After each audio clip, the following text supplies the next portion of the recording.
Darles la bienvenida de parte de este ciclo de webinars de la Facultad de Medicina a través de su área de extensión. Y hoy vamos a hacer unas presentaciones acerca de biopelículas en medicina, la web microbiológica, que trata más que nada de esta cuestión fascinante que es entender que las bacterias, más allá que uno las idealiza como organismos unicelulares, pueden llegar a tener cierto grado de organización multicelular y cierto grado de especialización de las células dentro de esa estructura multicelular, y que esa estructura se genera encima de respuestas de factores del medio ambiente. Y por otro lado también el desafío que genera esta formación de biopelículas de microorganismos en la medicina respecto principalmente a la resistencia a los antibióticos y el desafío que implica la disolución de ese biofilm para que los antibióticos puedan tener efecto. Hay muchos factores por los cuales los antibióticos dejan de tener efecto, reducen su efecto en los microorganismos que generan biopelículas, y de esto van a hablar también los expositores. Me presento, yo soy Gustavo Aldiró, soy el director del Instituto de Investigación de la Facultad de Medicina, soy investigador también en el Instituto de Ciencia y Tecnología César Milstein de la Fundación Pablo Casará CONICET, y titular de la Cátedra de Inmunología de la Facultad de Medicina de la Universidad de El Salvador.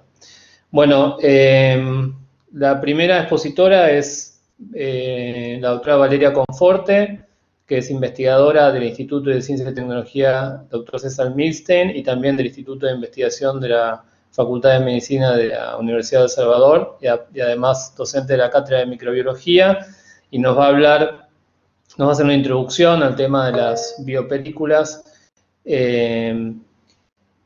Después la doctora Alicia Farinati, que es investigadora del Instituto de la Facultad de Medicina de la Universidad de El Salvador y profesora emérita de la Cátedra de Microbiología también de la Facultad de Medicina, que nos va a hablar de la cuestión más clínica de las biopelículas.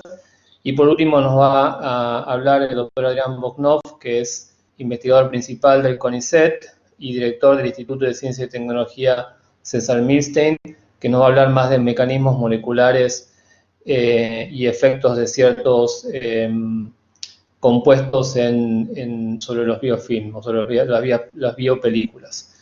Bueno, Valeria, una sola aclaración más. Lo que les pido es que a medida que se vayan generando preguntas entre los participantes, las vayan escribiendo en el chat. Vamos a mantener los micrófonos silenciados para que no haya interferencias en las exposiciones, y cuando terminen las 3 exposiciones yo voy a leer las preguntas que hayan puesto en el chat para que puedan contestar los participantes en esta conferencia. Valeria, todo tuyo. Bueno, buenas tardes a todos. Gracias, Gustavo, y quiero agradecerles a todos por participar de este webinar. Bueno, doy comienzo el encuentro. Les voy a contar sobre biopelículas y cómo las estudiamos en el laboratorio, ¿sí? En el transcurso de la charla vamos a definir qué son estas biopelículas, hablar sobre cómo se forman, por qué son importantes en el campo de la salud humana, y vamos a abordar algunos métodos que usamos en el laboratorio de investigación, ¿sí?, asociados al estudio de estas biopelículas en la microbiología médica. Bueno, para comenzar, decimos que el biofilm es un agregado de microbios, ¿sí?, de células microbianas que está rodeado por una matriz exopolimérica. Puede tratarse de un biofilm integrado por una única especie microbiana o por varias, ¿sí?, que en general esto es lo que ocurre en la naturaleza. El componente mayoritario del biofilm es esta matriz, que en general son polisacáridos. Obviamente que va a depender del organismo. Hay organismos que producen varios polisacáridos, como el caso de Pseudomonas aeruginosa, que produce 3. La formación de esta matriz es dinámica, ¿sí?, depende mucho de las condiciones en las que el microorganismo se desarrolla, como temperatura, pH, disponibilidad de nutrientes. Otros de los componentes del biofilm son las proteínas solubles, los lípidos, el ADN extracelular y también apéndices de los microorganismos, ¿sí? Como pueden ser para el caso de bacterias, los pili o los flagelos. Tanto hongos como bacterias forman biofilm, tanto en el caso de los hongos, levaduras u hongos filamentosos. Bien, yo voy a hacer especial referencia a las bacterias, que es el campo donde tengo experiencia, ¿sí? Pero los procesos son muy similares en ambos tipos de microorganismos. Bien, entonces le comentaba, el proceso de formación de las biopelículas es un proceso complejo y que está regulado por varios, digamos, determinantes moleculares. El doctor von Knaus después les va a explicar. Este es un proceso regulado por el quorum sensing.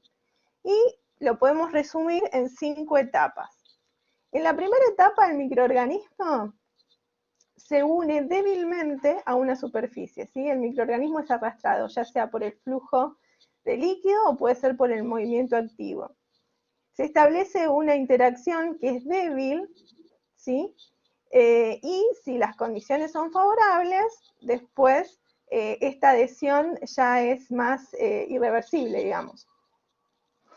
Empieza entonces a reproducirse, a dividirse, las células empiezan a unirse entre ellas y se empieza a formar lo que es la matriz exopolimérica.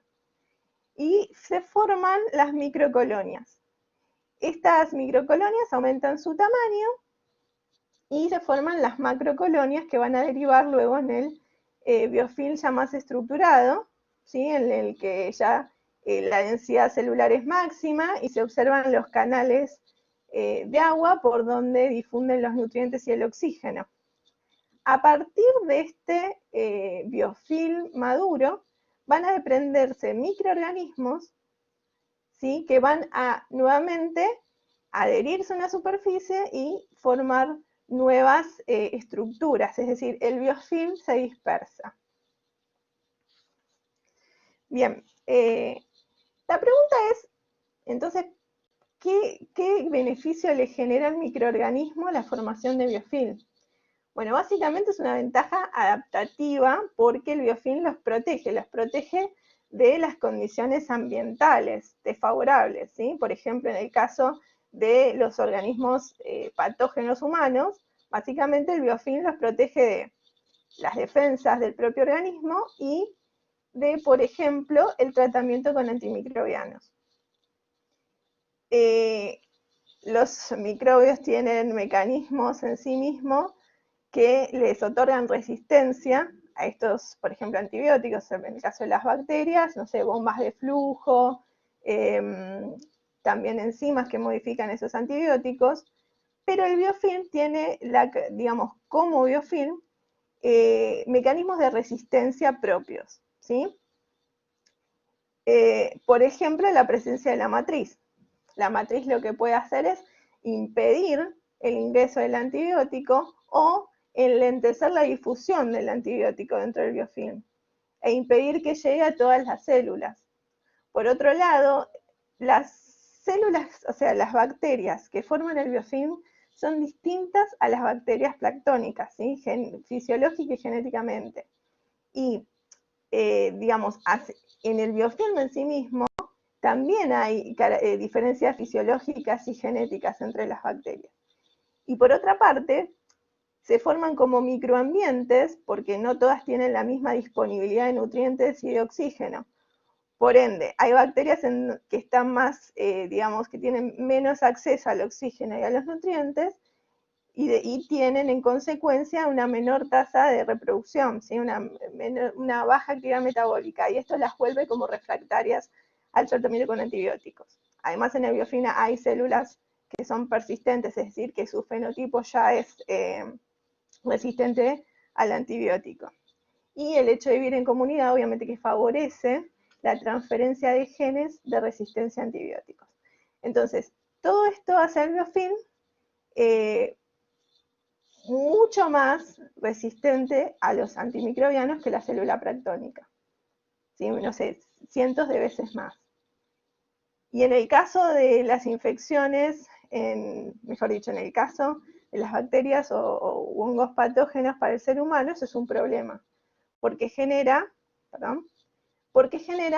procesos infecciosos que se tornan crónicos. De esto les va a hablar la doctora Farinati, pero me gustó esta imagen porque resume, digamos, todas las infecciones asociadas a los tejidos y también a los dispositivos como prótesis y catéter, los dispositivos médicos. Entonces, evidentemente, estudiar a los biofilms es muy importante, sobre todo para el desarrollo de terapias, ¿sí? De nuevas terapias, y para poder, digamos, lidiar con estas infecciones que se tornan crónicas, que aumentan la estadía de los pacientes en los hospitales, que aumentan los gastos asociados, digamos, no solo a la estadía, sino a los tratamientos, ¿no? Entonces, bueno, ¿cómo hacemos? ¿Cuáles son los abordajes de estudio de estas biopelículas, de estos biofilms?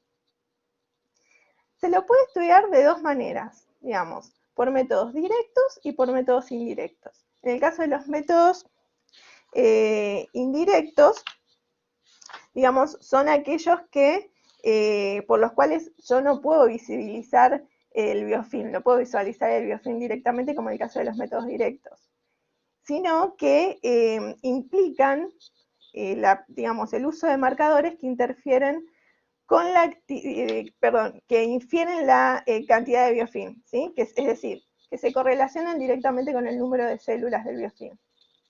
Entonces, entre estos mecanismos, entre estos métodos indirectos, podemos tener el cristal violeta, que es, ahí está. El método de cristal violeta está, o sea, es el que más se usa, digamos, para el estudio de los biofilms. ¿Por qué? Porque permite el procesamiento de muchas muestras al simultáneo, por eso se usa para, por ejemplo, screenings. Es sencillo, tiene muy bajo costo, no requiere un equipamiento complejo, y además, bueno, la desventaja es que no permite distinguir entre células vivas y muertas. Entonces, es muy sencillo, lo que hacemos es crecer a las bacterias o a los hongos, ¿no? En microplacas multiwell, un determinado tiempo hasta que las células comiencen a adherirse hasta las paredes de la microplaca del well, y luego se retira el medio, se retiran las bacterias planctónicas, esta microplaca se tiñe con cristal violeta, y se retira el cristal violeta de manera tal de dejar, digamos, que lo que quedó teñido sea lo que quedó adherido. Y eso después se resuspende en una solución de etanol que se puede hacer la lectura con un espectrofotómetro de placa.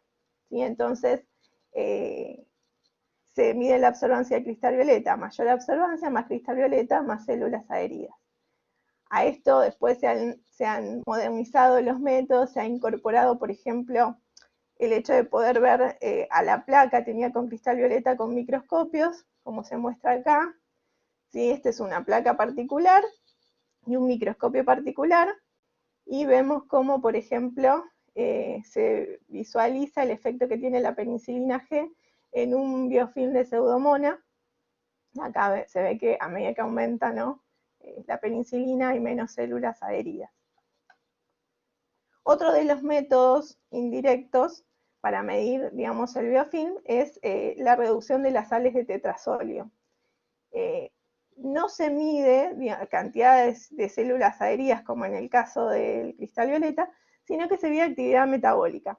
Pero el procedimiento es básicamente el mismo, o sea, se cultivan las células y en microplaca, y en lugar de revelarlas con cristal violeta, se revela con estas sales. Entonces, se da la formación de un compuesto que se puede medir el espectrofotómetro también. Y en el caso de esta sal de tetrasolio, que es XTT, la coloración es anaranjada. Entonces, cuando el color es más intenso, hay mayor actividad metabólica, y los colores más amarillos, menor actividad metabólica. Pero no. Acá les muestro un ejemplo que me interesó porque para comentarles esto, la cantidad de muestras con las que se puede trabajar usando estos métodos, ¿sí? los investigadores que publicaron este trabajo trabajaron con cristal violeta y XTT para estudiar 256 aislamientos de Staphylococcus aureus procedentes de muestras clínicas. ¿Sí? Entonces, ellos compararon los resultados y obtuvieron que no siempre, digamos, mayor biofilm se asocia con mayor actividad metabólica. Entonces, bueno, los resultados, a partir de esos resultados que obtuvieron, concluyeron que estos métodos sirven para obtener información complementaria. Pero bueno, es interesante desde el punto de la cantidad de muestras que se procesan. Después tenemos los métodos directos, y el más conocido es el de la microscopía. Y la microscopía óptica es la más sencilla. Yo acá les puse dos ejemplos, perdón.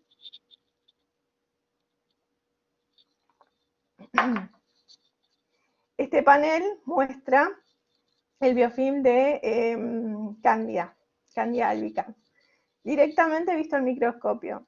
¿Sí? Las células se cultivan y se observan a lo largo del tiempo. Entonces ven que a medida que aumenta el tiempo, hay más células adheridas. O sea, hay más densidad celular. Pero también se pueden tener las células. Esto es Streptococcus mutans. Tenía con cristal violeta. Este trabajo lo que estudia es, bueno, el efecto que tiene un péptido antimicrobiano sobre el desarrollo de biofilm de esta bacteria, y los investigadores miden la adhesión y la dispersión del biofilm, es decir, si este compuesto dispersa el biofilm o inhibe la adhesión. Por ejemplo, acá lo que se ve, fíjense, es que, digamos, a concentraciones mayores del péptido antimicrobiano hay menos adhesión, ¿sí? Esto se ve por la intensidad del colorante. Bueno, otro método también que se aplica normalmente es la microscopía fluorescente, pero en digamos, en lo que respecta a microscopía fluorescente, lo que más se utiliza, y ya desde hace 20 años y se ha venido modernizando, es el tema de la microscopía confocal, ¿sí? Confocal láser de barrido. Lo que tiene este método es que me permite visualizar la estructura 3D del biofilm, ¿sí? Y me permite ver la película completa. ¿A qué me refiero con esto? No solo me permite ver las células, como las veía, por ejemplo, en los métodos de microscopía convencional, sino que además permite visualizar la matriz. Entonces, básicamente se setea al microscopio para que tome imágenes 2D, ¿sí? En el plano XY, a lo largo de todo el plano X de la muestra. O sea, uno le puede decir cuántas imágenes tiene que tomar, cada cuántos micrones, y luego el software del equipo lo que hace es integrarlas para dar una imagen 3D. Esto se apoya con el uso de tanto pueden ser proteínas fluorescentes, como el caso de GFP. En este caso, esta es una pseudomona expresando GFP, que me permite esto, al no tener la muestra, me permite poder seguir el desarrollo del biofilm, ¿sí? En el tiempo. Y ver la estructura completa. Esta sería la vista ortogonal, ¿sí? Se ven las estructuras maduras de hongo. Bueno, estos son otros ejemplos que tomé. Miren, esto es una biopsia de una úlcera venosa, ¿sí? En donde se identifican a través de una sonda fluorescente la presencia de Pseudomonas aeruginosa. Se usa el FISH, bueno, PNA FISH, la técnica esta, que es la sonda es especie específica, ¿sí? Entonces se identifica Pseudomona y se analiza en el confocal. Esto también es un biofilm de Pseudomonas tomado de un catéter de Foley. Este es el interior, está teñido con un colorante que es el Live Dead. En realidad es una mezcla de colorantes fluorescentes, ¿sí? El Cito 9, que lo que va a hacer es marcar las células vivas, se ven en verde, y Euduro de Propidio se ven en rojo, las células muertas. Esta línea sería la parte externa del catéter y esta es la parte luminal. Acá lo mismo, esto es el desarrollo de un biofilm de Pseudomonas sobre un disco de titanio, el mismo que se usa para las prótesis, que está teñido con cito 9, ¿sí? Y esto es el antes y el después del tratamiento de este biofilm con una sustancia con actividad antibiofilm. Esto es interesante desde el punto de vista que usan tinción de matriz. Fíjense, esto sería la bacteria teñida con cito 9. Entonces ellos visualizan el biofilm en distintos medios, pero además tiñen con Alexa, que es otro colorante, la matriz. Y después, bueno, pueden estudiar el biofilm completo. Y además usan un software específico para analizar los datos que se obtienen de las imágenes. Este software se llama Constat, creo que hay otros, nosotros en el laboratorio es este el que utilizamos, y te permite obtener un montón de parámetros, como el volumen del biofilm, el espesor, el área de cobertura, el tamaño de las microcolonias, la heterogenicidad del biofilm, y con eso puedes sacar muchos datos, es muy interesante.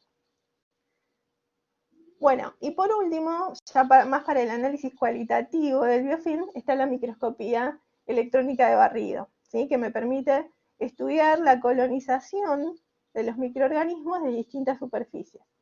Y lo bueno es que tengo imágenes de alta resolución. La desventaja sería que al fijar la muestra puedo alterarla y puedo perder datos de ese biofilm. Pero bueno, está ampliamente utilizado en investigación y también para diagnóstico. Acá les muestro unos ejemplos. Esto es un biofilm de distintas especies de bacterias sobre un... esto sí, es un... Perdón, que esto lo tengo. Esto es un catéter, ¿sí? Sobre la superficie de un catéter. Esto también es un catéter, pero formado por dos especies de bacterias diferentes. Esto es un biofilm de Staphylococcus epidermidis. Como ven, esto lo que me permite, esta metodología, es diferenciar entre las morfologías de las bacterias. Eso fue la colonización entonces de superficies abióticas, digamos, y acá ya tenemos la colonización de los tejidos. Esto es una lesión de un paciente con dermatitis atópica que fue colonizada por Staphylococcus aureus. Entonces, acá ven a las bacterias, ¿sí? Con la matriz entre las células de la epidermis. Y otra de las cosas también que me permite esta técnica es estudiar, por ejemplo, los efectos que tiene una determinada droga, un determinado antibiótico o microbicida en las paredes de la bacteria, ¿sí? En la morfología de la bacteria. Este es un ejemplo también de Streptococcus, en que fue tratado con un péptido antimicrobiano. Entonces ven que esto es dosis dependiente. A mayor concentración del péptido antimicrobiano se produce más daño en la pared. Bueno, este entonces fue como digamos, un resumen de las técnicas que son más utilizadas para estudiar las biopelículas de los microorganismos que generan infecciones crónicas en medicina, ¿no? Con esto entonces finalizaría así la introducción a la charla. Bueno, muchas gracias, Valeria. Vamos a esperar a que José cambie la presentación.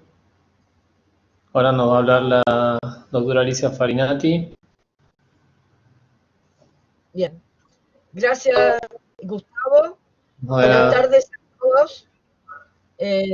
Agradezco a las autoridades de la facultad que nos han permitido hacer esta exposición y presentar un poco lo que hacemos en la cátedra, nuestra cátedra extracurricular de biopelículas, y además mostrar las experiencias clínicas, no solamente de la formación de biopelículas, sino de algunas estrategias terapéuticas.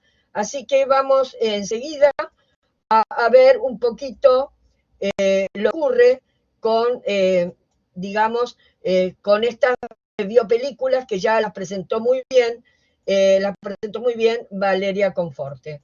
Bueno, vamos a seguir con esto, pues no entiendo por qué no avanza. Siguiente diapositiva. No avanza. ¿Qué pasa que no avanza? Ahí está. A ver. Ya se me hace problema. A ver. Perdonen. Vamos a poner uno en uno. Ahí. Y vamos a ver las diapositivas. A ver, José, por favor, no avanza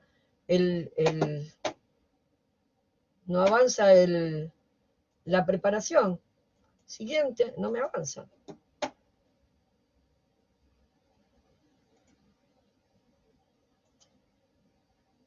A ver. A ver, Alicia, yo te la puedo pasar, si no. ¿En cuál quieres pasar? ¿A las 3?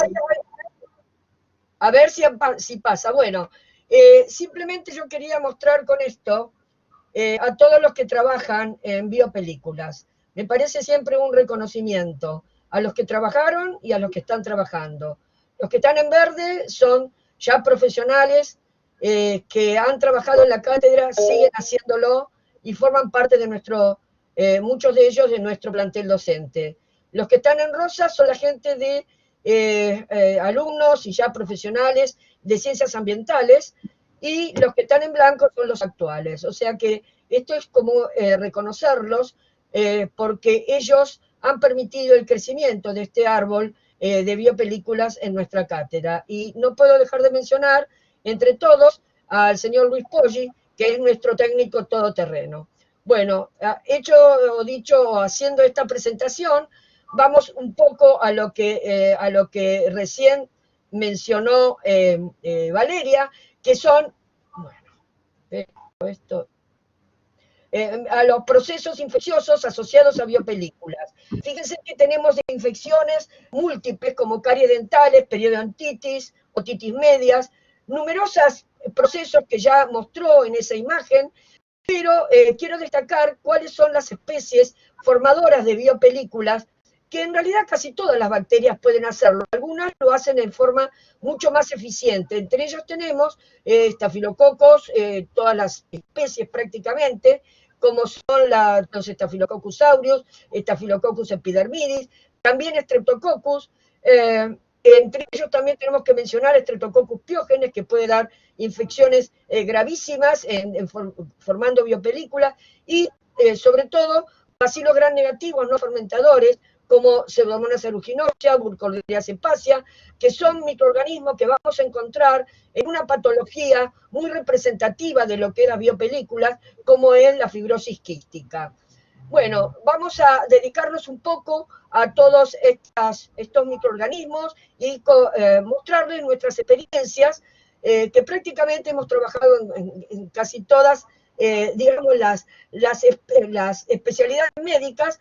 Todavía nos falta mucho, por supuesto, modestamente estamos trabajando, ahora con asociarnos con otros investigadores, posiblemente podamos avanzar. Recordemos que uno de los problemas importantes que presentan las biopelículas es en las infecciones nosocomiales. Bueno, nuestra experiencia fue en dermatología. Hemos trabajado y seguimos en dermatitis atópica, en acné, en otorrinolaringología, en otitis media crónica, en oftalmología hemos hecho muy buenas experiencias sobre todo con patologías asociadas a lentes de contacto, y una vasta experiencia, diría yo, ya en muchos aspectos en la rama ginecológica, en el estudio de las vaginitis, o sea, de todo lo que concierne al tracto genital inferior, a la cervicitis y al microbioma vaginal. Y en estos momentos tenemos en stand-by, realmente la pandemia interrumpió la iniciación del trabajo de considerar la microbiota uterina en relación con el cáncer de endometrio. Luego también hemos estudiado, en realidad fue un poquito un poquito el objetivo nuestro, es estudiar los agentes estresantes sobre la formación y la el comportamiento de las biopelículas. Hemos estudiado desde antibióticos, ¿no es cierto?, como una molécula útil, por supuesto. Ya vamos a ver qué inconvenientes puede tener, ya fueron mencionados algunos antibióticos inmunomoduladores que pueden ser, digamos, una estrategia para el manejo de las biopelículas, el uso de las hormonas, las aminas biógenas, los AINES, el xilitol, que eso es lo que estamos abocados en este momento, y otras moléculas muy interesantes que se están estudiando. Recientemente hay un trabajo que estudió 628 compuestos sobre biopelículas para ver qué se podía lograr con eso. Bueno, eso lo vamos a ver al final de la charla. Vamos entonces. ¿Cómo hacemos nosotros nuestro procedimiento? Bueno, prácticamente lo que mencionó Valeria, pero nosotros hemos incorporado, ya que no tenemos en este momento, ahora posiblemente podamos usarlo ya, el microscopio confocal, nosotros hicimos una estrategia, aparte del uso de dispositivos de vidrio, de las policubetas, hicimos uso también de soportes de acetato, que nos dio mucho resultado en el estudio de las biopelículas de Cándida, pero establecimos, digamos, haciendo una especie de score, de puntaje, a través de la observación microscópica, que realmente nos ha dado mucho resultado, porque cuando se hacen las observaciones y establecemos el puntaje de esa observación microscópica, la hacemos varios, es decir, que hemos tratado de que esto sea realmente un procedimiento que nos permita, si no un estudio absolutamente cuantitativo, sí un estudio semi-cuantitativo y cualitativo sobre todo. Y además para poder evaluar el diferente comportamiento de los agentes estresantes sobre las biopelículas. Bueno, en dermatitis atópica acá tenemos el grupo que está trabajando en este momento. Agustín Fernández Núñez lo encabezó y luego se unieron los demás ayudantes. Y vemos en esta dermatitis atópica que es realmente un problema en pediatría, pero también en adultos, que puede generar infecciones severas. Bueno, ¿qué observamos en dermatitis atópica? Ya mencionó algo Valeria, hemos comprobado realmente biopelículas de Staphylococcus aureus, ¿no? Y también de Staphylococcus epidermidis. Esto es muy interesante, esta observación. Y acá vemos, y luego vamos a explicar cómo se comporta, acá tenemos una biopelícula control, ahí vemos verdaderamente las células epiteliales cubiertas por este Staphylococcus aureus, este es un control, cómo se manifiesta la adherencia y cómo se manifiesta la dispersión. Obviamente que esta adherencia y esta dispersión se hacen en base a la actividad de ciertas moléculas. En este caso nosotros habíamos utilizado el xilitol.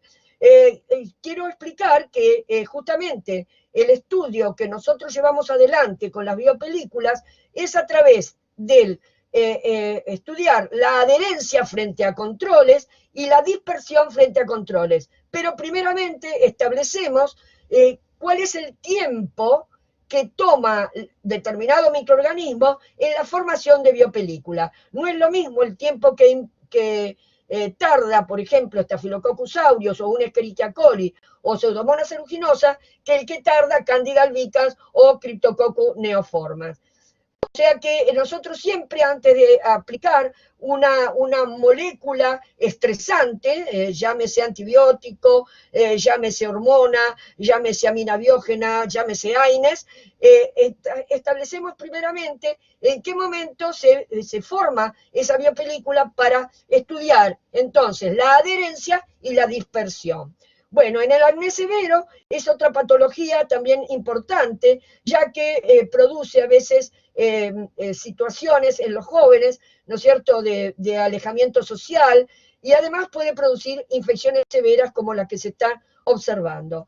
Bueno, este es un estudio que estamos llevando a cabo en este momento, esto lo vamos a explicar ya más adelante cuando hablemos del xilitol, pero lo que es más complejo en esta patología es que se trata de buscar al Cutibacterium agnes, que es el ex Propionibacterium agnes, que es una bacteria anaerobia y por lo tanto requiere determinadas situaciones ambientales para poder efectuar el estudio de la biopelícula. Aquí vemos el cultivo inicial de la muestra clínica, después podemos discutirlo en las preguntas. Esa muestra inicial luego se pasa a placas de sangre o de chocolate, que también se incuban en sistemas anaeróbicos, y recién ahí se aísla Cutibacterium agnes y se estudia su comportamiento en los dispositivos de vidrio. En este caso estamos utilizando dispositivos de vidrio. Bueno, acá tenemos las biopelículas, cómo se van formando, y luego veremos qué es lo que pasa cuando se estudia con el xilitol. Esto ameritó realmente la presentación de un trabajo en Microbe 2020, que bueno, no se hizo en forma presencial, pero sí se pudo presentar el trabajo en forma online. Así que esto lo dejamos para discutir. Algo muy interesante que fue mencionado también por Valeria es el de las biopelículas mixtas. No nos olvidemos que los microorganismos compiten a veces entre sí por nutrientes y además pueden emitir señales, esos quorum sensing de los cuales habló Valeria, a los cuales se referirá luego Adrián. Estos microorganismos pueden emitir diferentes tipos de señales, por eso hablamos de la web microbiológica, una verdadera red. Y nosotros estudiamos estas biopelículas mixtas y fuimos sorprendidos realmente en el estudio de las otitis media crónica en niños. Ahí el doctor Alejo, ¿no es cierto?, García Seguí, fue uno de los que llevó adelante, o fueron las manos que trabajaron en este protocolo, y que requería una participación de los otorrinolaringólogos pediátricos que tomaban la muestra de la otitis media en quirófano y además sacaban las adenoides de esos niños. Bueno, acá les estamos presentando las biopelículas de estas adenoides, y lo que fue muy curioso encontrar que en las otitis medias crónicas también encontrábamos digamos, una biopelícula mixta, ¿no?, que siempre se ha hablado de la persistencia de neumococo o de Haemophilus, pero en realidad lo que se encuentra es una biopelícula mixta. Esto es importante para encarar el tratamiento. ¿Qué nos pasó en oftalmología? Ahí tuvimos a dos pilares, como Marisa Arcos y Martín Santalucía, actualmente en la cátedra también. Bueno, estudiamos directamente esta biopelícula sobre lentes de contacto. Acá arriba lo ven sin color, ¿no es cierto? Vamos a agarrar la manito, a ver si podemos agarrar la manito. Bueno, acá estamos viendo sin colorear, porque es muy difícil estudiar las lentes de contacto con cristal violeta, habida cuenta que el vial de las lentes de contacto blandas toma el colorante y dificulta la observación microscópica. Acá tenemos una biopelícula mixta, fue realizado este estudio con Pseudomonas aeruginosa y Staphylococcus aureus, a la hora y a las 4 horas. Eso mismo fue reproducido en dispositivos de vidrio para que se vea perfectamente cómo estaban las biopelículas. Después vamos a ver qué efecto tiene sobre ellas los AINES. En ginecología, bueno, ahí Melina Márquez y Adrián Orsini fueron dos baluartes para el estudio de estas biopelículas en ginecología.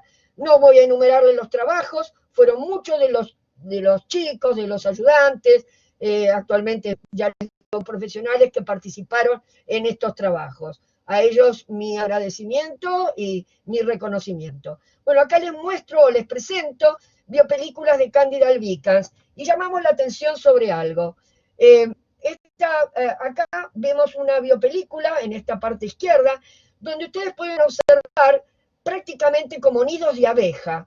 Esto implica o nos hace ver o nos muestra posiblemente, y así está descrito por algunos, que es, sería como un comportamiento metabólico diferente de estos blastosporos dentro de la biopelícula.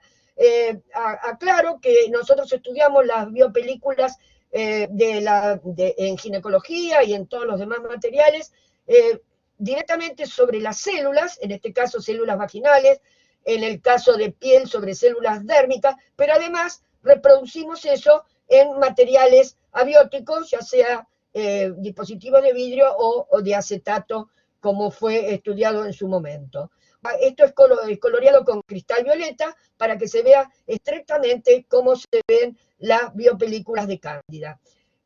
Es interesante reconocer que en las biopelículas de Cándida se puede observar siempre hifas, ¿no? En un momento dado se aparecen las hifas, que en realidad son digamos, los elementos micóticos de mayor virulencia, ¿no es cierto? Y eso es lo que se observar en las biopelículas. Bueno, acá vemos una biopelícula mixta, ¿no es cierto?, en una vaginitis, donde observamos Cándida también con esos blastosporos que no se colorean. En este caso no es con cristal violeta, sino porque necesitábamos ver a otros microorganismos. Esto es una coloración de Gram simplemente, y acá observamos cómo estos elementos no se colorean, por lo que se está hablando de alguna alteración de tipo metabólico, bueno, en conjunto con otros microorganismos. Son verdaderamente un desafío. Y para que no vemos inmediatamente cómo Cándida albicans puede, de alguna manera, ser una superficie biótica, una superficie biótica casi natural para microorganismos, en este caso Escherichia coli. Acá a la izquierda vemos una especie no albicans de Cándida, y lo que se ve en más pequeño es Escherichia coli. Y a la derecha vemos Cándida albicans y Escherichia coli. Esto es importante porque cuando esto ocurre a nivel del tracto genital femenino, puede dar lugar, inclusive la presencia de estas Escherichia coli asociadas a Cándida, dar lugar luego a una infección urinaria. Esto es lo que suele ocurrir. Otra bacteria importante en el tracto genital es Gardnerella vaginalis. Acá la podemos ver formando una verdadera biopelícula, y algo muy importante en esta bacteria es su capacidad que tiene de formar biopelículas intracelulares, algo que nosotros no concebíamos, creíamos que siempre era una bacteria extracelular, pero realmente puede introducirse dentro de las células. Ese es un trabajo muy interesante de Christian Marza y colaboradores. Bueno, estos son los microorganismos importantes en el tracto genital, y veamos precisamente la vaginosis bacteriana, cuyo representante principal es Gardnerella vaginalis, cómo puede dar lugar a verdaderas biopelículas dentro de la cavidad amniótica cuando la mujer embarazada tiene esa patología en el tracto genital. Estas bacterias, a través de sus factores de virulencia, como pueden ser las hemolicinas, bueno, penetran, ¿no es cierto?, a la cavidad amniótica, y esto que ustedes observan aquí es una verdadera biopelícula en la cavidad amniótica, dando lugar a la corioamnionitis con grave riesgo para el feto. Y esta es otra bacteria que hace años hemos estudiado, y justamente en la sala está la doctora Corina Ortiz. Con ella empezamos a estudiar Streptococcus agalactiae, y hemos comprobado que a diferentes pH el Streptococcus agalactiae aumenta su capacidad de formar biopelículas. Fíjense, acá a la derecha, esta biopelícula intensa, realmente, con un exopolímero muy grande, bueno, da lugar, se produce a un pH mayor de 5. Recordemos que esta bacteria puede dar lugar, cuando está en el tracto genital de una mujer embarazada, puede dar lugar en el momento del parto, si no se hace la profilaxis antibiótica intraparto, a procesos muy graves en el recién nacido, como es la sepsis precoz. Por lo tanto, es importante reconocer a este microorganismo. Y algo que quiero mencionar, muchas veces, a pesar de la profilaxis antibiótica intraparto, se produce el cuadro de la sepsis precoz. Bueno, esto podría llegar a obedecer a la presencia de alguna biopelícula en la cual el antibiótico no pudo entrar en forma adecuada. Además, Streptococcus agalactiae, en esas biopelículas que se forman a pH alto, con mayor espesor y mayor cantidad de mayor masa microbiana, bueno, aumenta los factores de virulencia, es decir, hay una mayor expresión de sus factores de virulencia. Todo eso hace que, bueno, nos replanteemos muchas cosas en el momento de hacer la profilaxis antibiótica intraparto. ¿Qué pasa con las infecciones micóticas? Bueno, algo ya he hablado de cándida, nosotros hemos obtenido la mayor parte de nuestras cándidas provienen de candidiasis vulvovaginal, ya sea producidas por Candida albicans o por especies no albicans de cándida, y vemos cómo pueden formar una importante biopelícula. Ahí tenemos el exopolímero, y cuando las teñimos con naranja de acridina se observa mucho mejor ese exopolímero. Ese exopolímero es el que nos da trabajo en el manejo terapéutico, ¿no es cierto?, de las candidiasis vulvovaginal, sobre todo las candidiasis vulvovaginal recurrente. Bueno, esta es una cándida, ven las cifras como forma muy bien en la biopelícula, pero con muy poco exopolímero. Generalmente las especies no albicans de cándida son las que más exopolímeros forman. ¿Qué pasa con Cryptococcus? Aquí Federico Simón, con todos sus alumnos, con Eugenia, Julieta, Melina Velázquez, bueno, están trabajando con las, digamos, con Cryptococcus neoformas,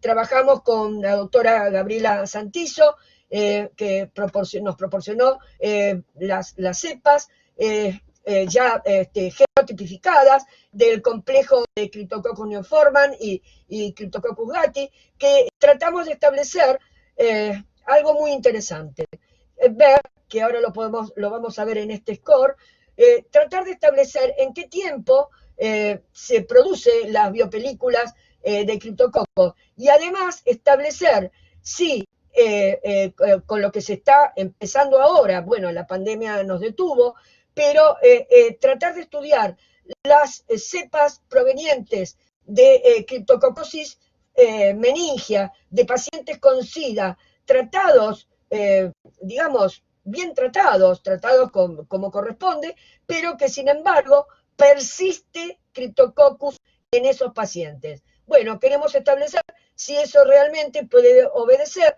a la presencia de determinados genotipos o a la presencia realmente de esos genotipos que forman mayor biopelícula que otros. Acá lo podemos ver, acá tenemos el N1 y el N2 del complejo de Neoforman, Cryptococcus neoforman complex, y del Gattii. Fíjense cómo a las 72 horas hay una disminución, ¿no es cierto? Eso se observó en todos, una disminución de la producción de la biopelícula, pero dejado una semana, el score realmente es bien importante. Este es un trabajo que está en marcha, y también pudimos estudiar en ambientes los hongos filamentosos. Estos son muy aeróbicos, pero también pueden dar muchos problemas, son patógenos oportunistas, y que en el momento de la desinfección de ambientes hay que tener en cuenta que esto forma biopelículas y muy importantes. Acá podemos ver cómo se está extendiendo la biopelícula sobre el dispositivo adecuado. Bueno, los trabajos con agentes estresantes y las biopelículas, hemos estudiado con varios. Los primeros fueron con antibióticos.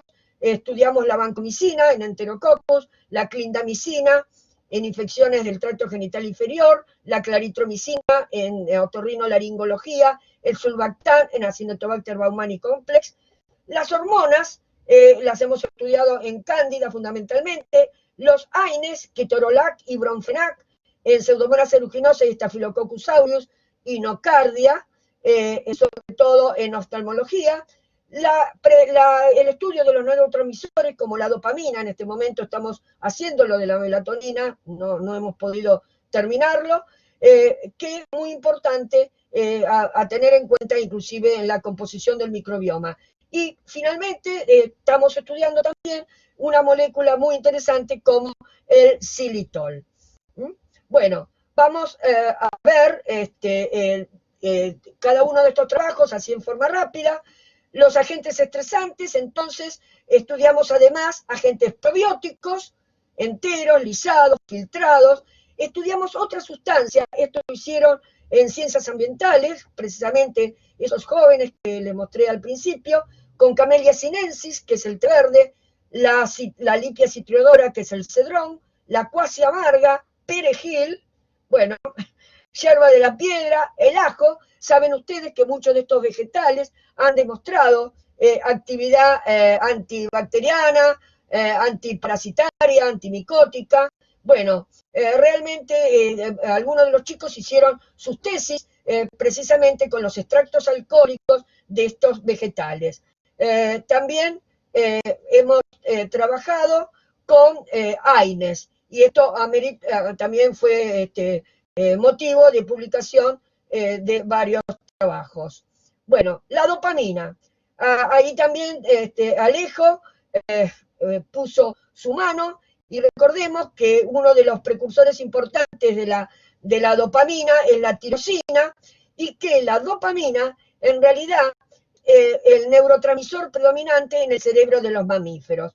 Nosotros estudiamos cómo se comportaba estas biopelículas con la presencia de la dopamina. ¿Cómo lo hicimos? Estudiamos la dopamina en las concentraciones plasmáticas que oscila entre 6 y 7 nanogramos por mililitro, y estudiamos esa misma dopamina al doble de la concentración para ver cómo se comportaban las biopelículas. Estudiamos sobre Proteus mirabilis, Escherichia coli y Proteus mirabilis, y estudiamos sobre Candida albicans y Candida no albicans.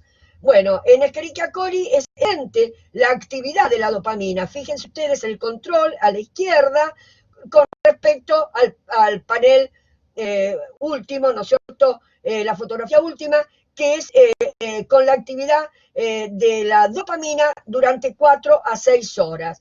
Lo mismo ocurrió en Proteus mirabilis. No ocurrió lo mismo en Candida albicans, que no se evidencia una actividad de la dopamina, por lo menos en los microorganismos que estudiamos, a una concentraciones elevadas, pero sí se evidencia la actividad de la dopamina en Cándida, en especies no albicans de Cándida. Fíjense el control versus la incubación con dopamina.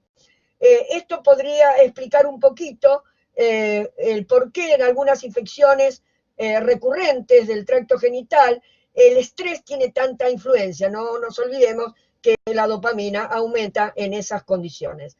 O sea que es interesante vincular, ¿no es cierto?, estas moléculas con el comportamiento del microbioma, tanto intestinal como el urogenital.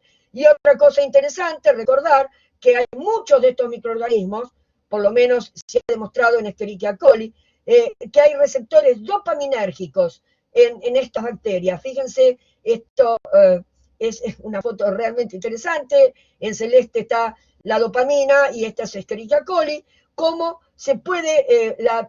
esto podría llegar a explicar el porqué del aumento de las biopelículas con la presencia de la dopamina. Y otra cosa que no nos podemos olvidar es la integración de las biopelículas o la participación de las biopelículas en lo que hoy es, digamos, está al top de la ciencia, que es el estudio del microbioma y su influencia en distintas patologías humanas, ¿no? Juntamente con microorganismos planctónicos. Pero este eje biopelículas, microbioma, es muy interesante.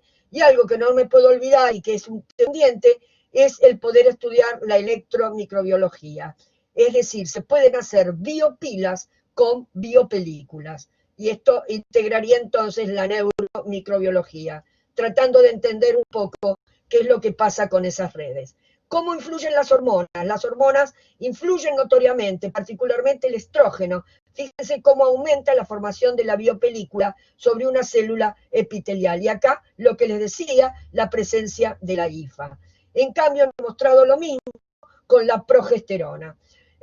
Lo que sí pudimos encontrar es que en las mujeres posmenopáusicas se demuestra exactamente lo mismo que en la mujer en edad reproductiva, que los cocos gram positivos son los que comienzan las biopelículas en el tracto genital. Bueno, esto es en mujeres posmenopáusicas, con la aplicación de estrógenos locales, que hay que tener mucho cuidado, porque cuando se aplican estrógenos locales, si la mujer tiene cándida en su vagina, puede desarrollarse una patología que no tenía. Es decir, le aplicamos el estrógeno para impedir o dificultar la presencia de infecciones urinarias y lo que hacemos es provocarle una candidiasis. Bueno, estas son imágenes donde mostramos las biopelículas mixtas en las posmenopáusicas y digamos, la influencia de los estrógenos locales, que son excelentes, pero hay que tener cuidado de que no esté presente en ese momento cándida, porque puede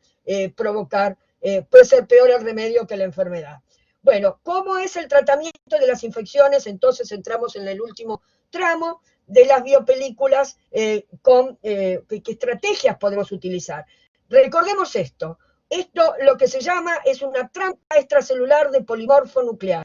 ¿Qué significa? Esta trampa la hacen los polimorfos nucleares, van a rodear a esos microorganismos, y fíjense ustedes que lo que está en celeste es el ADN extracelular que mencionó Valeria, y el antibiótico se ve frenado entonces en esa penetración. Hay muchas causas por las cuales, algunas ya mencionó Valeria, por las cuales no pueden penetrar, pero lo curioso es que muchas veces, digamos, hay Staphylococcus aureus, por ejemplo, es mucho más permeable la biopelícula Staphylococcus aureus son mucho más permeables, a lo mejor a la penetración de antibióticos, que las de Staphylococcus epidermidis. Bueno, porque la trampa extracelular es muy importante.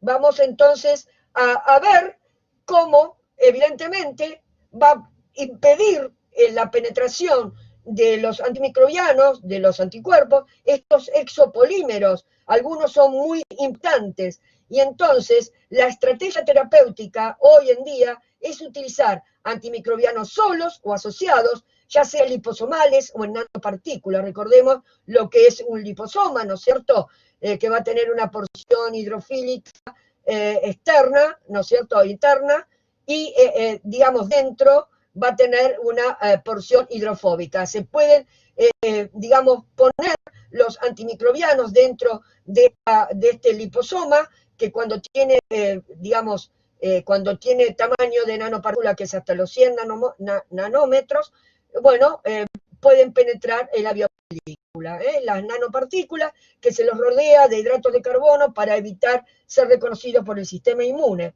Luego tenemos AINES, los corticoides, moléculas antiquorum sensing como el xilitol, otras moléculas muy interesantes que en este momento se están estallando, como la filastatina, para cándida, por ejemplo. Los bacteriófagos, esto me pareció realmente sumamente interesante, que era un tema que había sido olvidado, había sido dejado de lado, y hoy en día se ha retomado con toda la fuerza. Estos bacteriófagos, justamente, se presentó un trabajo muy interesante en el Micro 2020 con el uso de bacteriófagos para el manejo de las biopelículas. Lo mismo que los antibióticos unidos a enzimas. Por ejemplo, se pueden unir antibióticos de NASA, se pueden unir antibióticos a alginatasa en el caso de pseudomonas. Bueno, acá podemos ver cómo los mencionados por Valeria, que son inactivos, los antimicrobianos, en realidad uno dice son inmunes, en realidad no son inmunes, pero sí los antimicrobianos son inactivos sobre las bacterias, digamos, que se depositaron inicialmente en la base de esas biopelículas. Y fíjense cómo los bacteriófagos pueden penetrar, ¿no es cierto?, transformar a esas bacterias en bacterias lisogénicas, y posteriormente, cuando esa bacteria lisogénica entra en ciclo lítico, liberar bacteriófagos y además destruir a la bacteria. Esto es un tratamiento propuesto con bacteriófagos, que también se pueden colocar dentro de un liposoma o de una nanopartícula. Bueno, recordemos otra cosa, esto es cambio genético constante dentro de las biopelículas que las hace todavía mucho más reacias al tratamiento antimicrobiano y al uso de anticuerpos. ¿Por qué no pueden penetrar? Entonces, tenemos que tener en cuenta primero cuáles son los antibióticos que realmente penetran dentro de las biopelículas. Las tetraciclinas, los macrólidos, las fluorquinolonas, la lincomicina, podríamos agregar también a la rifampicina, que se utiliza en combinación y que se utiliza para el manejo de Mycobacterium tuberculosis. Y se puede seguir la penetración de esos antimicrobianos a través de los puntos cuánticos, que son puntos, en realidad son sondas, digamos, son nanosondas, digamos, semiconductoras, que florecen o que emiten luces cuando se las ilumina. ¿Por qué no penetran entonces los antibióticos?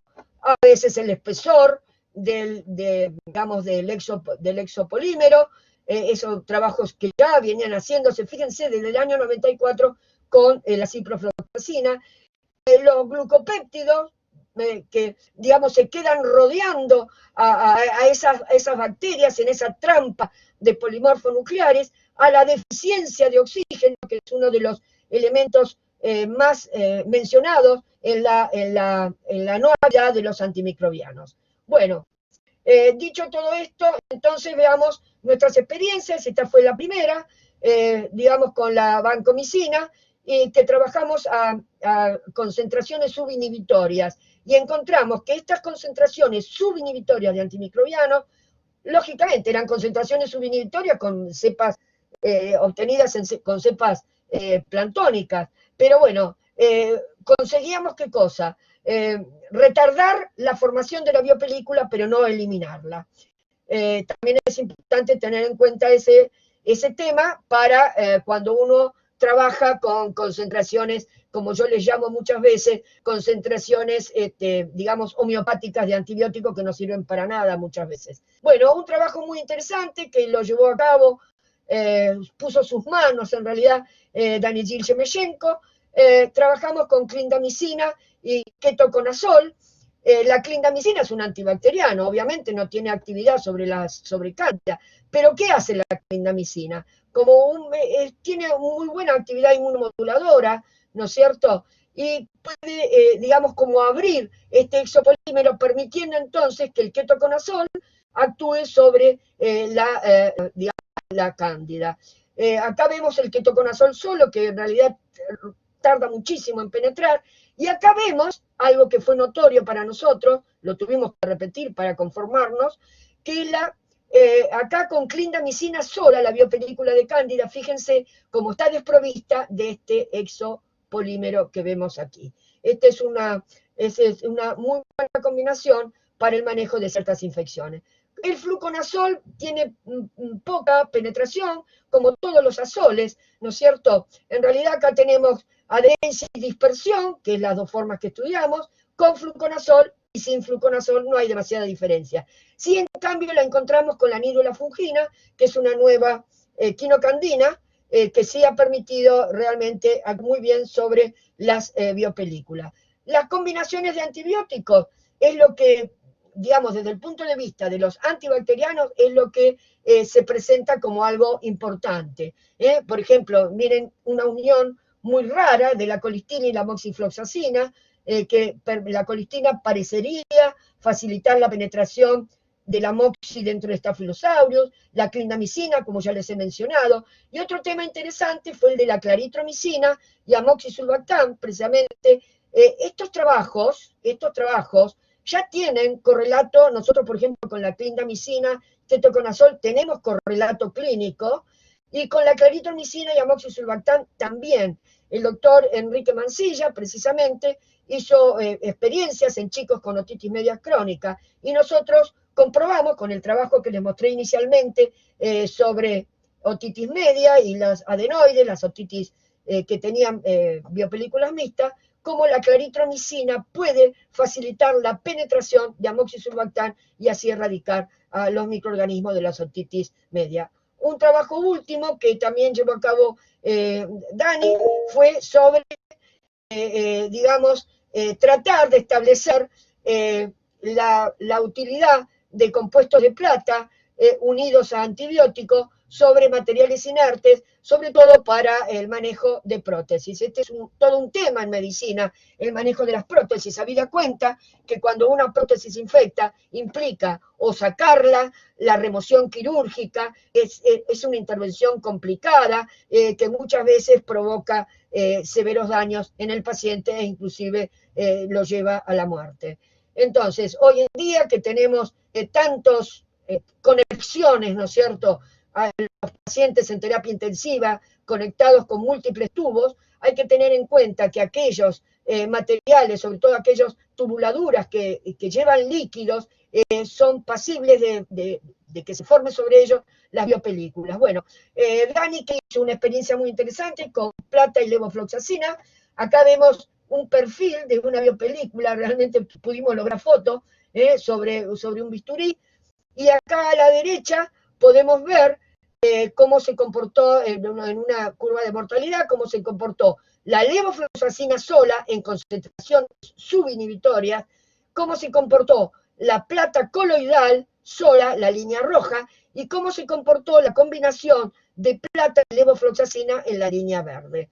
Esto es muy interesante y que la plata es uno de los más utilizados. La actividad de los AINES lo hemos probado, entonces, como les dije, en lentes de contacto. Acá vemos sin AINE a la hora, a las 4 horas, acá con Bromfenac a la hora, con Bromfenac a las 4 horas, bien se observa la dispersión, lo mismo con Ketorolac. Esto mismo lo estudiamos también sobre enocardia y pudimos observar que tanto el Ketorolac como el Bromfenac o la combinación de ambos tiene mayor influencia en la adhesión que en la dispersión. ¿Esto qué conclusión podemos sacar? Que incrementa la dispersión en todos los soportes que los hemos estudiado, en las lentes de contacto, en dispositivos de vidrio, en acetato, y los resultados son importantes para considerar entonces su uso en la prevención de las infecciones asociadas a las lentes de contacto. A ver, el uso de lisados probióticos es algo que empezamos a acá utilizamos un lisado y un filtrado de Staphylococcus epidermidis como probiótico, pero también utilizamos los probióticos tradicionales, que era Lactobacillus, sobre biopelículas de Cándida. Bueno, esto todavía falta definiciones, y lo último, y ya estamos terminando, la actividad del xilitol. Nosotros lo hemos probado con mucha expectativa y con mucha, digamos, con éxito, diremos, porque tiene su correlato clínico esto. Acá vemos una célula epidérmica con el control de la formación de la película de Staphylococcus aureus. Acá vemos cómo el xilitol influye en la adherencia, disminuye el score, y acá vemos realmente la dispersión, que es a lo que a nosotros nos interesa.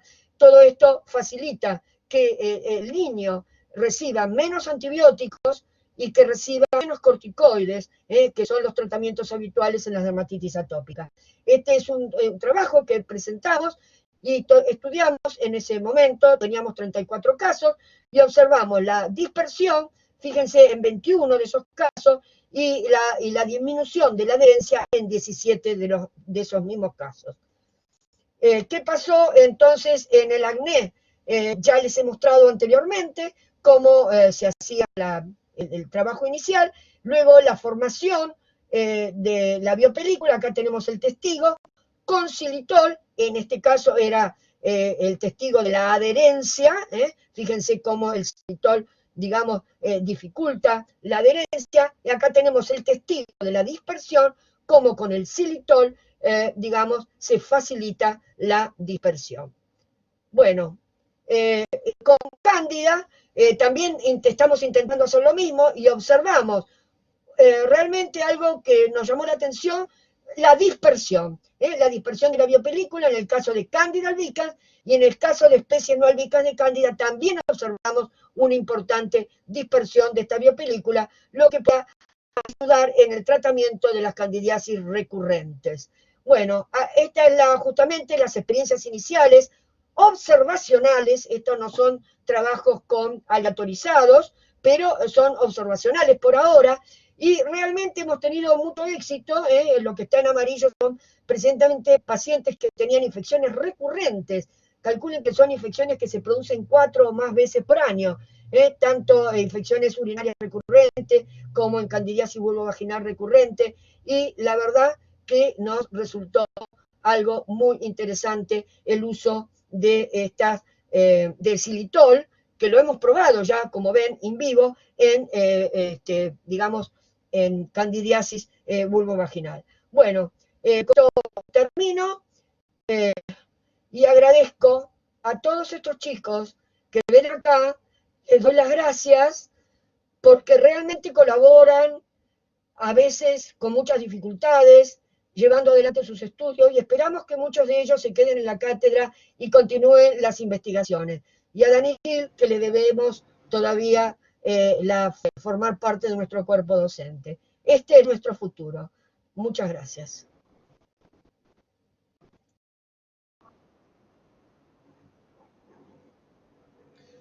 Bueno, muchas gracias, Alicia. Le vamos a dar participación al doctor Adrián Bognoff, que va a dar la última parte de la charla. Esperamos ahora que le ponga la presentación José. Bueno, Adrián, todo tuyo. Bueno, buenas tardes, muchas gracias por la invitación, Gustavo. Lo que yo les voy a contar un poquito es las biopelículas en pseudomonas y sobre todo el efecto del xilitol sobre la síntesis y formación de factores de virulencia y un poquito el mecanismo de acción que hemos estudiado de cómo actuaría el xilitol en la regulación tanto de biofilm como de la formación de factores de virulencias en pseudomonas.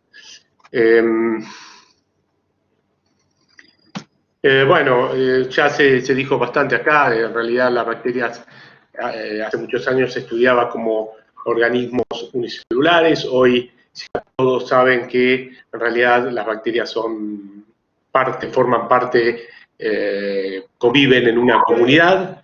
Esta comunidad que se agrupa formando estructuras que se denominan biofilm o biopelículas, que son, las bacterias se encuentran muy organizadas, formando estructuras tridimensionales, embebidas en una matriz extracelular, y este tipo de estructuras les dan beneficios a las bacterias porque ya, como lo mencionó Valeria, se protegen del medio ambiente, disponen más fácilmente de nutrientes. Hay como una cooperación, hay una especialización dentro del biofilm, y por supuesto en aquellos biofilm que no son unibacterianos, sino que son de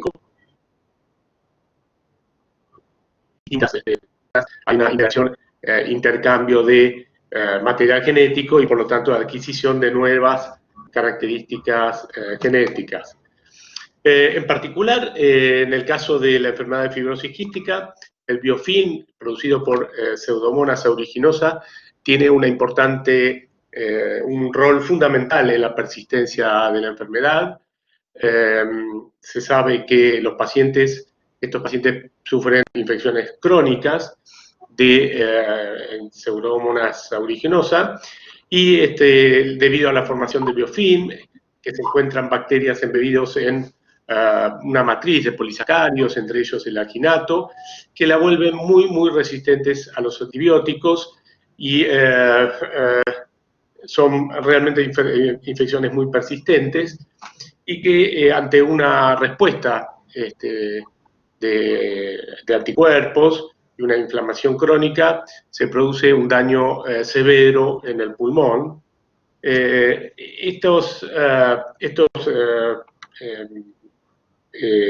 Estructuras de biofilm tienen distintos componentes, entre ellos polisacáridos, lectinas, ADN extracelular, apéndices bacterianos, muchos de los cuales son regulados por un SEMSI.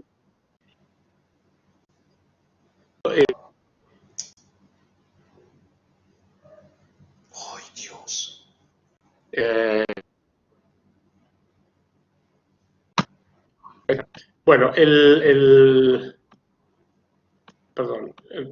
quorum sensing bacteriano no es más que las bacterias para producir, o sea, responden a cambios ambientales dando una respuesta en conjunto. Es decir, las bacterias, entre estos cambios ambientales, es un aumento de la densidad celular. Las bacterias responden o producen determinados factores de virulencia siempre y cuando estén en un número, en un umbral determinado de densidad celular, y no antes.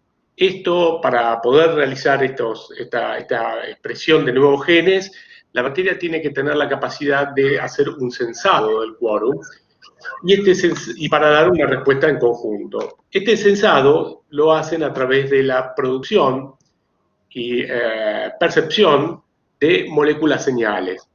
Las moléculas señales que producen muchas de las bacterias gram negativas, entre ellas Pseudomonas aeruginosa, son las acil-homoserilactonas, de las cuales se pueden observar su estructura. Este R es una cadena de átomos de carbono de diferente longitud, y este compuesto tiene la capacidad de poder ser sintetizado por la bacteria, ser liberado al medio extracelular. El típico modelo que se conoce es LUX-R y LUX-I. LUX-I está involucrado en la síntesis de estas moléculas señales, y que se liberan al medio extracelular, que al alcanzar una densidad, una cantidad, una concentración determinada, que a partir de un umbral, es decir, la bacteria puede censar la densidad celular a través del censado de estas moléculas. Cuando alcanzan ese umbral, determinada concentración, estas moléculas interactúan con un receptor del tipo de LUX-R, que puede interaccionar con estas moléculas señales, cambiar su conformación, su conformación tridimensional. Se produce una dimerización, y ese dímero que interactúa con estas moléculas señales puede interactuar con diferentes promotores, diferentes genes, y inducir la expresión de nuevos genes, entre ellos factores de virulencia, polisacáridos, y entre ellos el mismo LAST-I, con lo cual se produce un aumento de la producción de estas moléculas señales. Por eso estas moléculas señales también se las llama autoinductores. En el caso de Pseudomonas aeruginosa, Pseudomonas aeruginosa posee dos sistemas de quorum sensing, uno constituido por LUX-I, LUX-R, y el otro constituido por RHLI y LHRR. Lo que ambas producen moléculas señales distintas. La CI produce la homoserilactona sintetasa, que produce una homoserilactona de 12 carbonos de longitud, y RHI produce una de 4.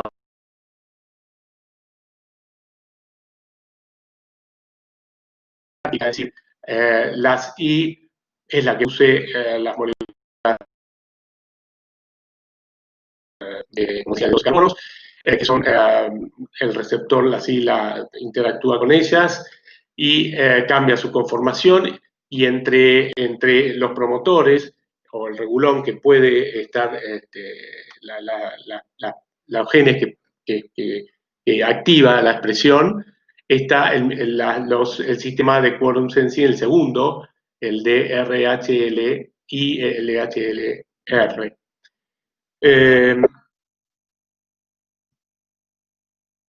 Entre las características que uno busca para tratar de impedir la formación de biofilm, reducir la patogenicidad de una bacteria, una de las estrategias que se ha utilizado es justamente interferir en la comunicación entre las bacterias, o lo que se denomina también quorum quenching.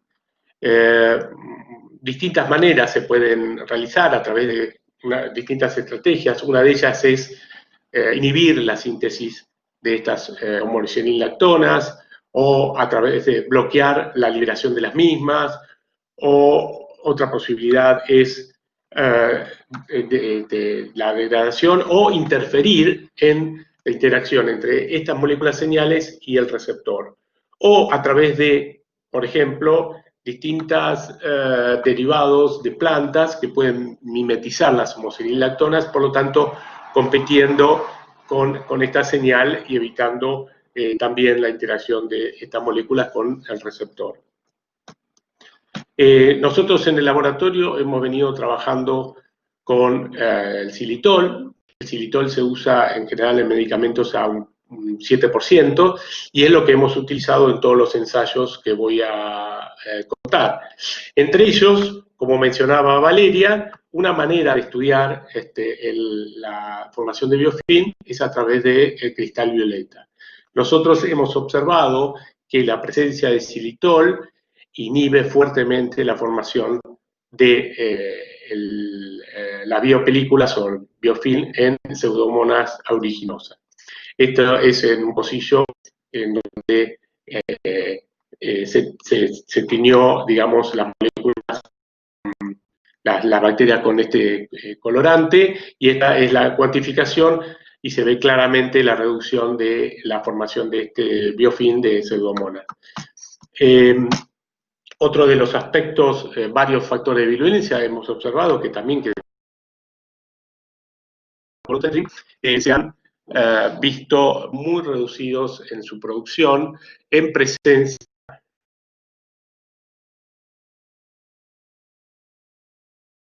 la actividad proteolítica y la actividad de elastasa, que son factores de virulencia muy importantes en la patogenicidad de Pseudomonas.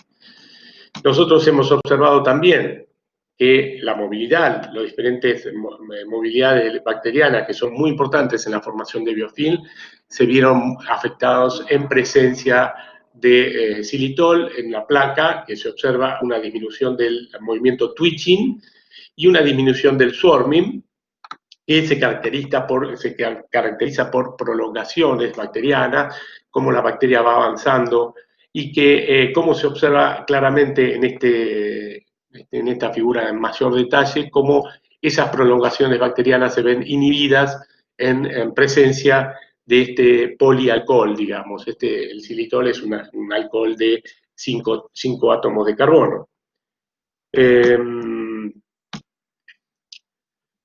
Otro de los aspectos que se puede analizar es qué pasa con la síntesis de homogeneilactonas. Uno puede, en el medio de cultivo, en el sobrenadante de un medio de cultivo, poder extraer las homogeneilactonas, y estas homogeneilactonas se pueden analizar a través de una cromatografía en capa delgada, en fase reversa. Esta cromatografía permite distinguir los diferentes homogeneilactonas que se producen, en este caso de Pseudomonas, de diferentes longitudes de átomos de carbono. Lo que se observa en la fase 1 es el cultivo, las homogeneilactonas tomadas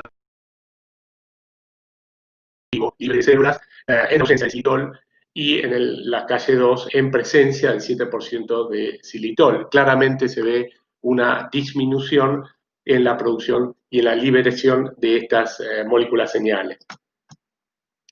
Lo que se analizó para poder analizar el efecto del xilitol a nivel transcripcional, es decir, cómo actúa en la expresión de los genes, en este caso de los genes del quorum sensing, lo que se hizo es una fusión transcripcional. Se fusionó el promotor tanto del LACI como de RHLI a un gen reportero, que es en este caso beta-galactosidasa, y lo que se ve claramente es que en un medio de cultivo se observó a las 24 horas, a las 48 horas, ya a las 24 horas se ve una menor expresión del promotor tanto del ASI como de RHLI, y que se ve muy claramente, marcadamente a las 48 horas.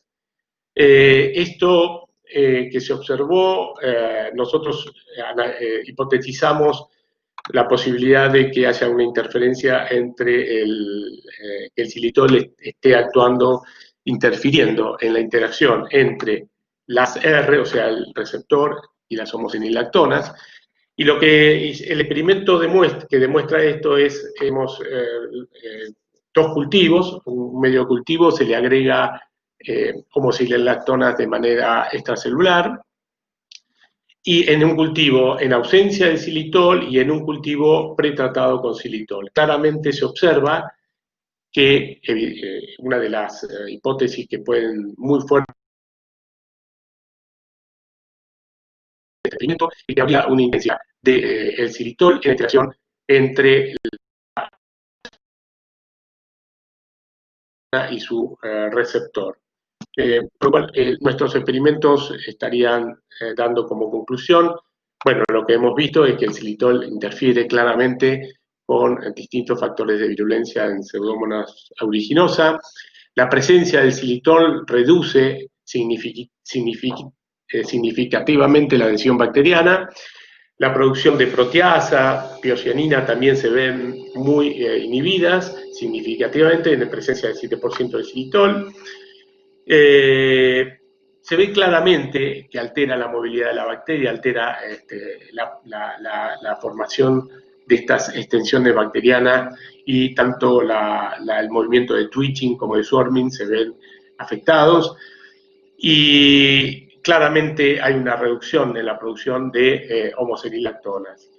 El último experimento, como decía, el xilitol, el mecanismo por el cual estaría inhibiendo la producción entonces de estos factores de virulencia, la formación de biofilm, es a través de interferir en la interacción entre el receptor, las R y las homosenilactonas.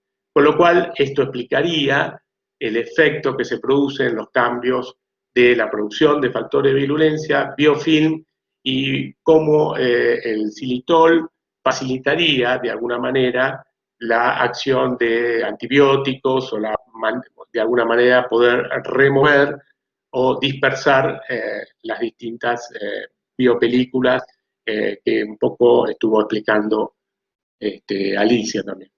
Bueno, nada más, muchas gracias. Bueno, muchas gracias, Adrián. Bueno, agradecer a los tres, a Valeria, a Alicia y a Adrián por las explicaciones, la verdad que muy claras y muy interesantes. Y bueno, si hay de parte de la audiencia preguntas o comentarios, pueden escribir en el chat y yo lo voy a ir leyendo. Por lo pronto allá hay una pregunta de Federico Simón. Me parece que va más dirigida a vos, Alicia. Y la pregunta dice, ¿qué tratamiento se elige en un paciente con fibrosis quística padeciendo neumonía por pseudomonas? Bueno, en este momento hay varios esquemas terapéuticos, pero siempre basados en la unión o de dos antimicrobianos, como se ha utilizado la acitromicina más tobramicina, por ejemplo. Uno se preguntará por qué la citromicina, que no tiene ninguna actividad sobre Pseudomonas aeruginosa, pero la citromicina, como buen azálido que es similar a los macrólidos, tiene capacidad inmunomoduladora y capacidad de penetrar dentro de la biopelícula, por lo cual le permite entonces a la tobramicina u otro antimicrobiano anti-pseudomonas penetrar y eliminar pseudomonas. El otro esquema que se ha utilizado es, y en este momento lo están poniendo un poquito en marcha, es el de unir un antibiótico con la alginato liasa. O sea, sabemos que en la biopelícula de Pseudomonas, bueno, ya tiene su cápsula de alginato y, digamos, participa mucho el alginato en el exopolímero, y por lo cual este alginato liasa le facilitaría la penetración a un antimicrobiano. Hay que tener en cuenta que que Pseudomonas aeruginosa es uno de las bacterias más representativas en la fibrosis quística, ¿no es cierto? Entonces, o combinación de antibióticos, que se está buscando cuál puede ser la combinación ideal, pero siempre tratando de poner un macrólido o un azálido junto a un antibiótico anti-Pseudomonas, como puede ser una piperacilina tazobactam, una ceftazidima o inclusive, digamos, un meropenem, ¿no es cierto?, que podría actuar. Pero en general se utiliza un macrólido o un azálido unido a un antibiótico anti-Pseudomonas, o bien en este momento se está proponiendo el uso del alginato liasa unido a un antibiótico. Bueno, gracias Alicia. Acá hay otra pregunta de Melina Velázquez Nieva. La matriz exopolisacárida presente en la biopelícula, en bacterias capsuladas, ¿difiere de la composición de la misma? A ver, No sé quién quiere tomar el Valeria.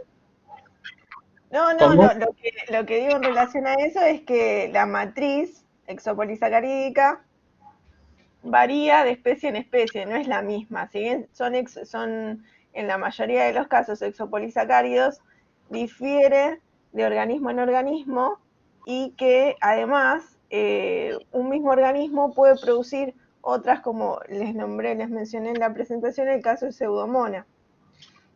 Produce dos exopolisacáridos en una condición y en otra condición, por ejemplo en el caso de los aislamientos de pacientes de fibrosis quística, las bacterias que se recuperan, las mucoides, digamos, tienen otro tipo de exopolisacárido como el alginato. Entonces, digamos que además puede que en determinadas condiciones, quiero decir, la matriz que se puede producir en biofilms in vitro que nosotros vemos no es la misma que puede producir la bacteria en su ambiente natural, digamos.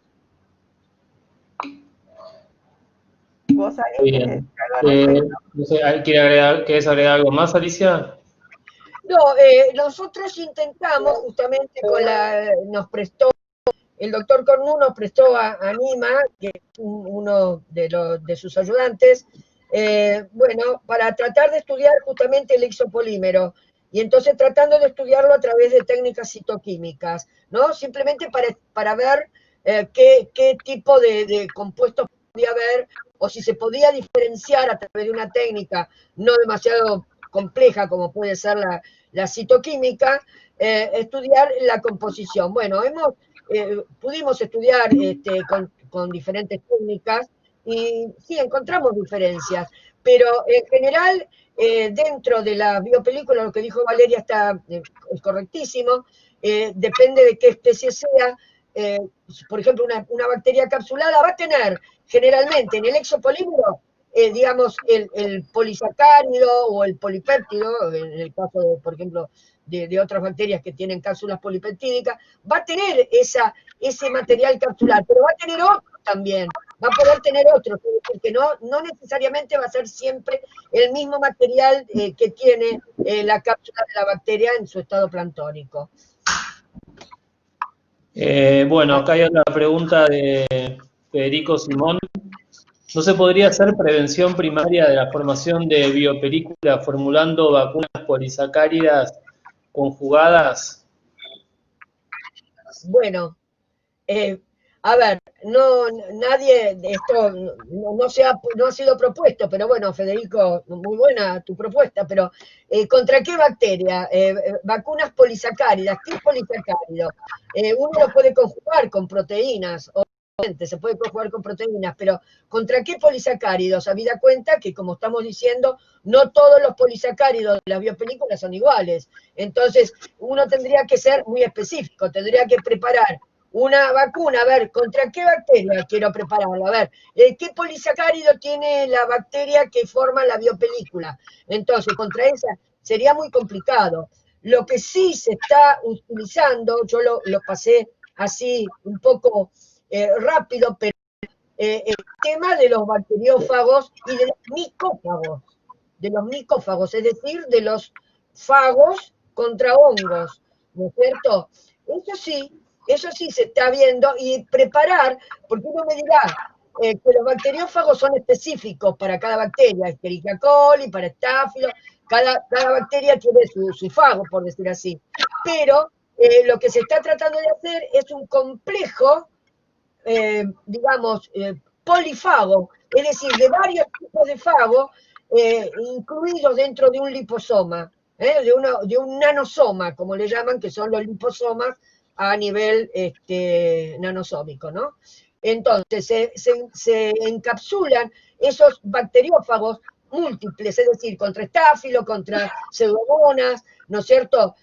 Sobre todo cuando se está tratando, y esto es uno de los trabajos últimos, en el manejo de las infecciones protésicas, que sabemos que los microorganismos más importantes de las infecciones protésicas son precisamente Staphylococcus aureus y Pseudomonas aeruginosa.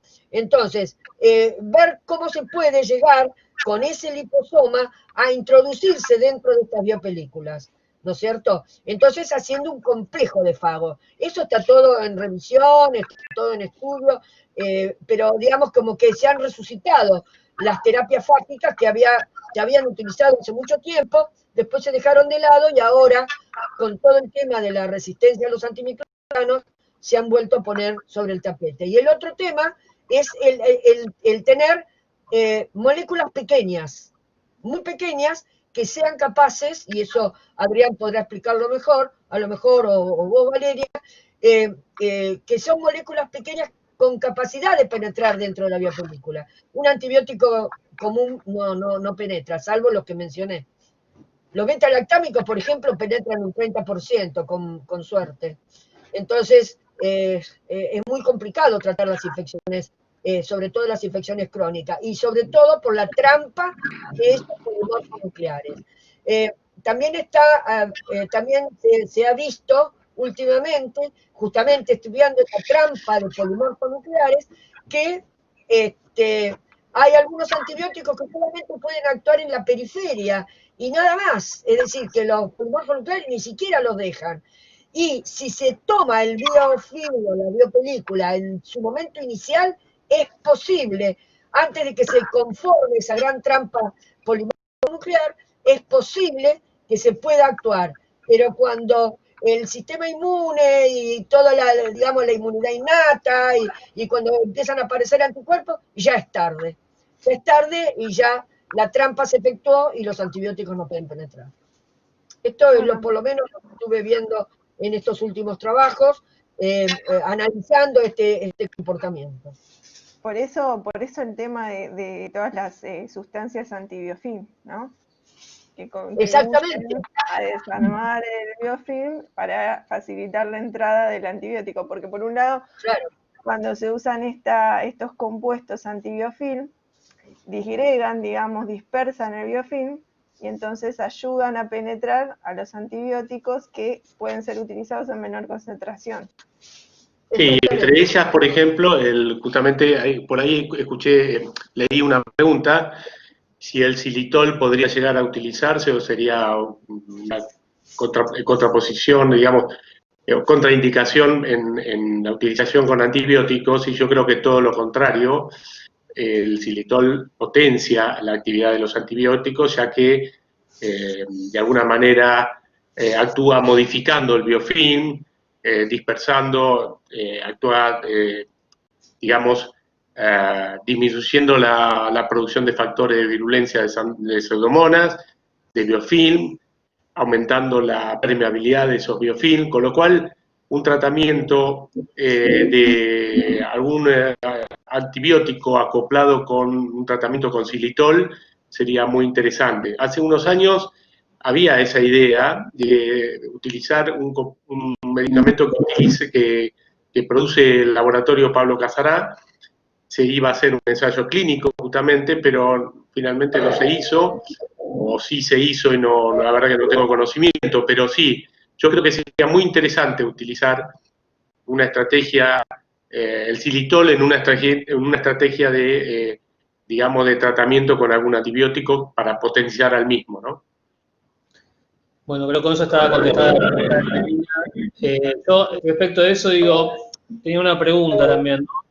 Que es, el tratamiento en las dermatitis, digamos, es un tratamiento tópico. ¿Cómo se haría para poder tratar con, lo digo desde mi ignorancia, ¿no? Para poder tratar, digamos, infecciones del tracto genitourinario o de, bueno, en el caso supongo que de las vías aéreas sería a través de algún tipo de nebulización o vaporización del xilitol, pero digamos, si es una infección más interna, ¿cómo se administraría el xilitol?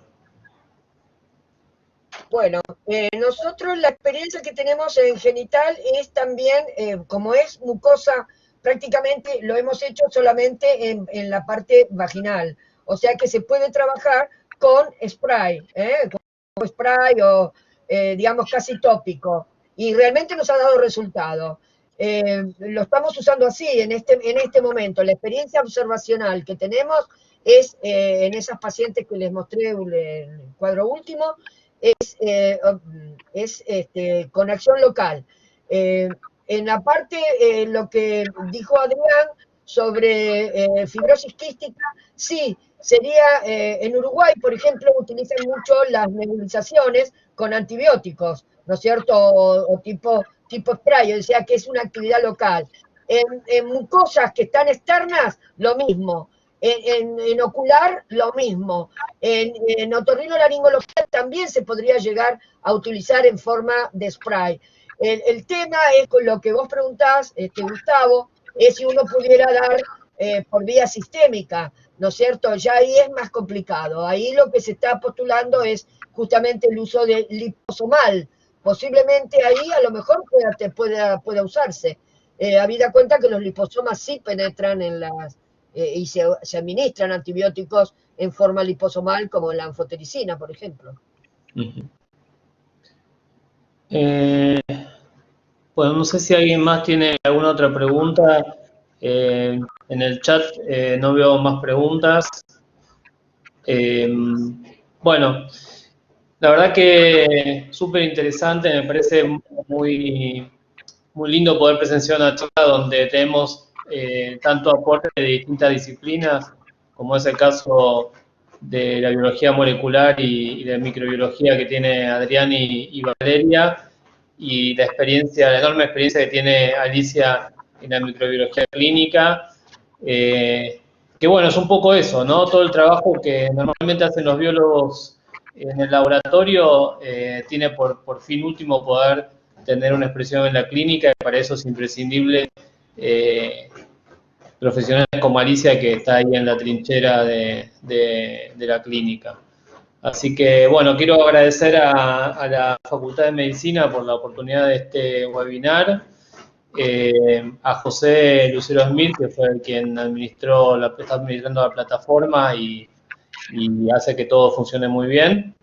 Y, bueno, por supuesto, ustedes tres, Adrián, Alicia y Valeria.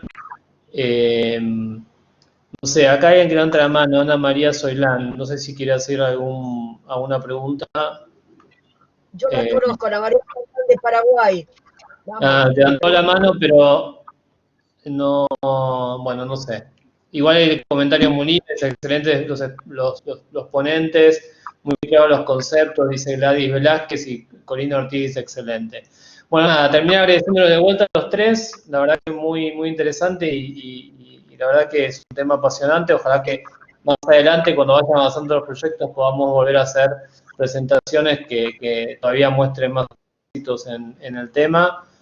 Y bueno, agradecer por supuesto a todos los que apoyan estas investigaciones y bueno, y a los participantes, ¿no? Que un poco el objeto de esto era que los participantes pudiesen tener estos conceptos y poder evacuar dudas al respecto. Así que bueno, agradezco de vuelta a todos y bueno, hasta la próxima. Muchas Gracias, gracias. Gustavo. Gracias, Gustavo. Gracias. Hasta luego. Saludos a todos. Chao, chao. Igualmente, saludos.